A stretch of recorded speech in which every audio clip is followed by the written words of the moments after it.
নির্বাচনে সহিংসতা নিয়ে কেবল বিদেশিরা নয়, সরকারও উদ্বিগ্ন বলে জানিয়েছেন পররাষ্ট্র উপদেষ্টা তৌহিদ হোসেন। সহিংসতা মোকাবেলায় সরকার প্রয়োজনীয় ব্যবস্থা নিচ্ছে জানিয়ে তিনি বলেন, ভোটে এ ধরনের ঘটনা এদেশে পুরনো সংস্কৃতি। এমনকি বাংলাদেশের ভোট নিয়ে বিদেশি কূটনীতিকদের কথাবার্তাও এখন ট্র্যাডিশন হয়ে গেছে বলে মনে করেন তিনি। তৌহিদ হোসেনের ধারণা, 12 ফেব্রুয়ারি নির্বাচনে 55% বেশি ভোট পড়বে। RFL gas stove hassle free auto ignition নিশ্চিত করে ঝামেলাহীন রান্না। আরএফএল গ্যাস স্টোভ, নিরাপদ ও ঝামেলাহীন।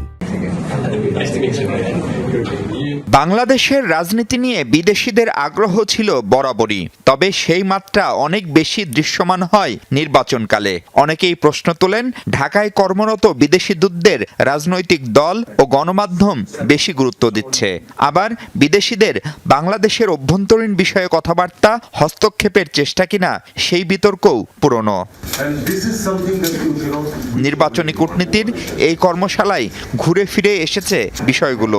পরে এ নিয়ে প্রশ্নের মুখোমুখি পররাষ্ট্র উপদেষ্টা। যে কূটনৈতিক কমিউনিটি আছেন তারা এ নিয়ে কথাবার্তা বলেন, এবং আমার কাছে অনেক সময় মনে হয়েছে যে আমাদের সমাজেরও একটা বড় অংশই চায় যে তারা কথা বলুক, কাজেই তাদেরকে আমি দোষ দিতে পারি। এটা আমাদের সংস্কৃতির অংশ হয়ে গেছে। আর মাত্র 10 দিন পর নির্বাচন, এরই মধ্যে নির্বাচনী সহিংসতায় মৃত্যুর ঘটনায় উদ্বেগ বেড়েছে, আর হতাহতের ঘটনা তো প্রতিদিনের ইস্যু। এসব নিয়ে এরই মধ্যে বাংলাদেশে থাকা নাগরিকদের সতর্ক করেছে যুক্তরাষ্ট্র সহ কয়েকটি দেশ। আর নিরাপত্তার কথা বলে পরিবারের সদস্যদের দেশে ফেরত পাঠিয়েছেন ভারতীয় কর্মকর্তারা। আইন শৃঙ্খলা নিয়ে বিদেশিদের উদ্বেগ দূর করতে কি করছে সরকার? কিছু অস্থিরতা আছে, কিছু অস্থিরতা থাকবে, এক একজন এক একভাবে জাজ করবে, সেটাকে আমাদের বিবেচনায় নিলে চলবে না। আমরা আমাদের মতো করে যেভাবে এগোচ্ছি নির্বাচনের দিকে যাব, নির্বাচন হবে। আমরা নিজেদেরও উদ্বেগ আছে, আমরা সেটা সমাধান করার চেষ্টা করছি। এটা যতটুকু সম্ভব নিরসনের আমরা চেষ্টা করে দেবো, এবং নির্বাচন সঠিকভাবে হবে বলে আমি মনে করি। আসছে নির্বাচন নিয়ে জনমানুষের আগ্রহ, আইন শৃঙ্খলা বাহিনী ও প্রশাসনের তৎপরতার বিষয়ে। এসব ফ্যাক্টর ভোট পড়ার হারে কি প্রভাব ফেলবে? প্রতি নির্বাচনে কিছু মানুষ ভোট দিতে জানে, এবার কি কিছু বেশি ভোট দিতে না যাবে কিনা এটা আমি বলতে পারবো না।